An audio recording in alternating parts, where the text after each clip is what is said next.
This is a message for our partners from the Council of Europe, OSCE-ODIHR mission, European Union and USA.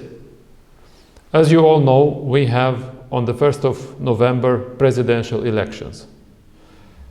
The pandemic is a problem for all of us, and with difficulty we can conduct the campaign.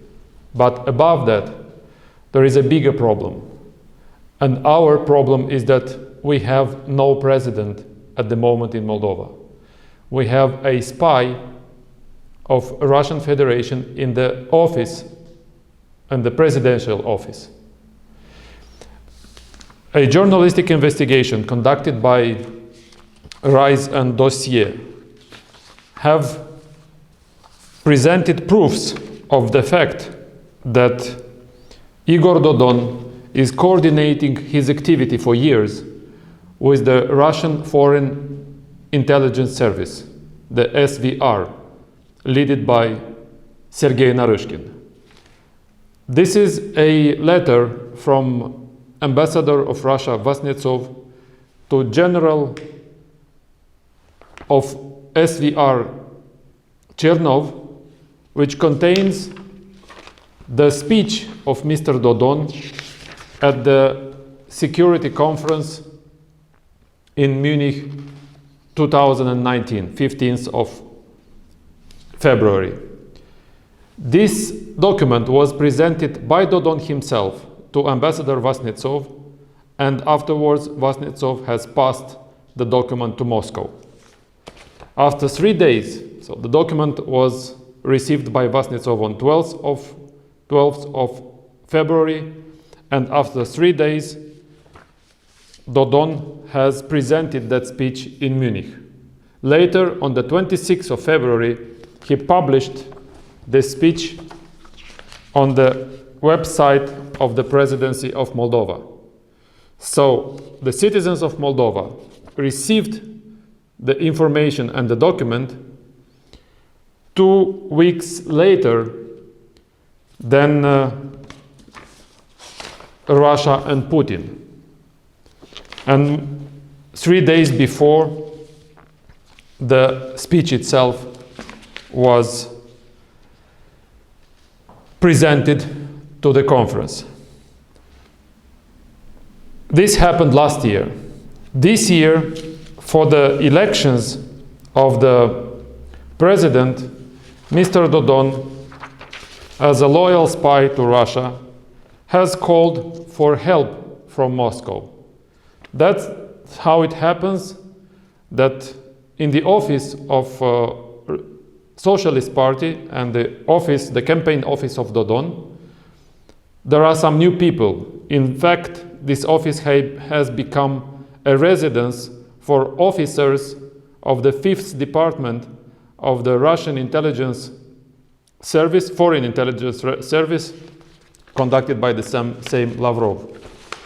Here you can see Mr. Yuri Gudilin, officer from that service, together with the mayor of Chisinau, Cheban. Here you can see the same Mr. Gudilin and Mrs. Olga Grak, of both officers of the Foreign Intelligence Service of Russia. On the first picture, it is Dodon himself and Gudilin on the balcony of the office of the Socialist Party. This happens for months in Moldova. There are pictures and video recordings with these guys. Gudilin and Grak, they work for the service led by Mr. Naryshkin. And just in the last 10 days, the top officials of Russia have allowed themselves to make statements about Moldova, statements which means that we cannot have free and fair elections, and these elections are organized and conducted not by Moldovan authorities, not by the Central Election Commission, but by Russia, by Lavrov, by Naryshkin, by Putin himself.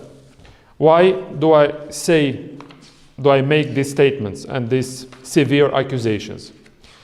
Because, for instance, Mr. Lavrov, Foreign Affairs Minister of Russia, on 14th of October had made a statement where he says that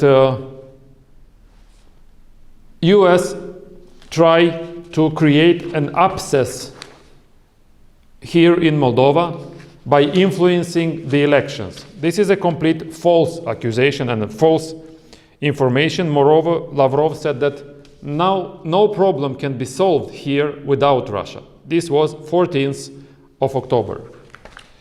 After a week, Mr. Naryshkin, the boss of the Russian spies deployed in the campaign office of Dodon, made another statement where he came with a more severe accusation towards the United States.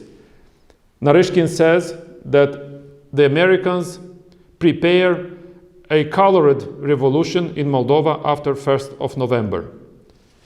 For the first time in my life, I was able to see a statement of a foreign intelligence service, of an intelligence service, against elections, democratic elections in another state. In this statement, which is from the website of SVR of Russia, they say that US instructs the opposition to prepare ourselves for protests, for non-recognition of the results, and we prepare here a revolution. In the end, they say that they finish their statement with a Nazi sentence, with a Nazi expression. Voistinu, America prevыше всего. We all remember the Hitler's Deutschland über alles. This is a big danger, I would say, for Moldova, but it is not all that happened.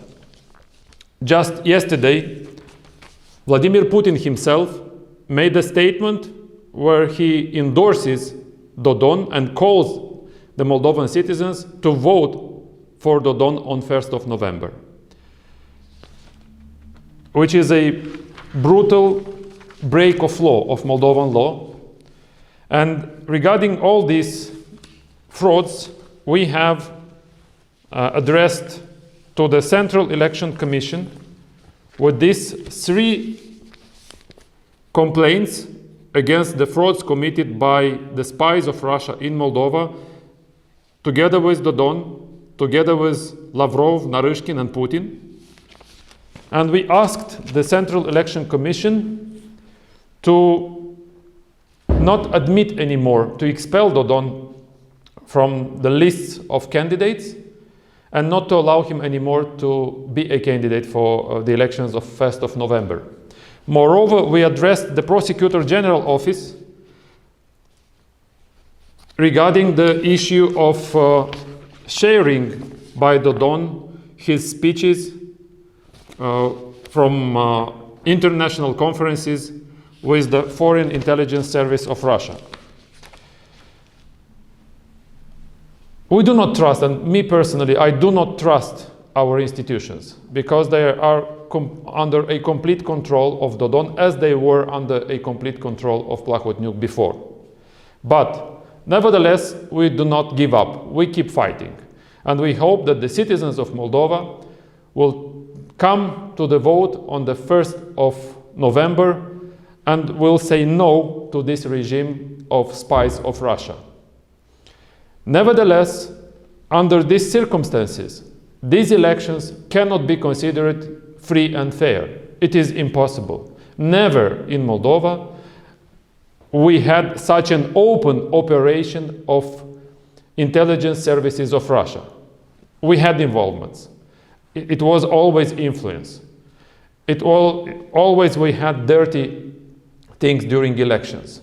But this kind of open statements of foreign officials like Lavrov, Naryshkin, and Putin, this is something completely new, and moreover it happens during pandemic. That's why I want to present you all this information in order to know that after 1st of November things could be complicated in Moldova. Because if Dodon will continue with Russia to fraud the elections, as they already have started on all directions, then obviously there will be a discontent of those who will vote in a conscious way during the elections. But the problem is that if there will be protests after the elections, the protests will be considered, as Naryshkin has said, as Lavrov has said, as Putin has supported Dodon, that it is a revolution prepared by USA. If we will succeed to win the 5 pro-European and unionist candidates in round 1 in the second round, then Russia will try to defend Dodon and to falsify, to fraud these elections, because as they presented already everything, nobody but Dodon can win these elections. So we cannot speak about free and fair elections on the 1st of November. Obviously, we wait for an answer and a position of Central Election Commission on the fact that spies of Russia, officers of Russian intelligence services, are deployed in the campaign office of Dodon, and we want to see how this problem will be solved by the institution which has to take care about the elections. But as I said before, we do not trust them. That's why we address to you, as our partners that helped Moldova constantly during the last 30 years, in order to raise this issue and not to allow Russia to interfere at such an extent in our presidential elections, because it will be a failure for everybody. If there will be new information and new things that we will learn about, obviously we will let you know, and we have addressed written letters to local missions, election observation missions, conducted by OSCE-ODIHR, ANIMO mission, and also local civil society mission conducted by Promolex. We hope that all these things will be introduced into the reports about the elections, presidential elections that we have on the 1st of November, in order to present to the entire world the real things that happen here. And the real things are that we started the election campaign fighting Dodon, but now we have to end the election campaign fighting Putin. So not Dodon, but Putin is now our opponent here. And Dodon is just remains to be his puppet. I hope that our citizens will understand how deep, complicated and dangerous for Moldova is this situation, and all of us will turn out the vote, will come to the polling stations, and we will vote for the freedom and for the pro-West orientation of Moldova.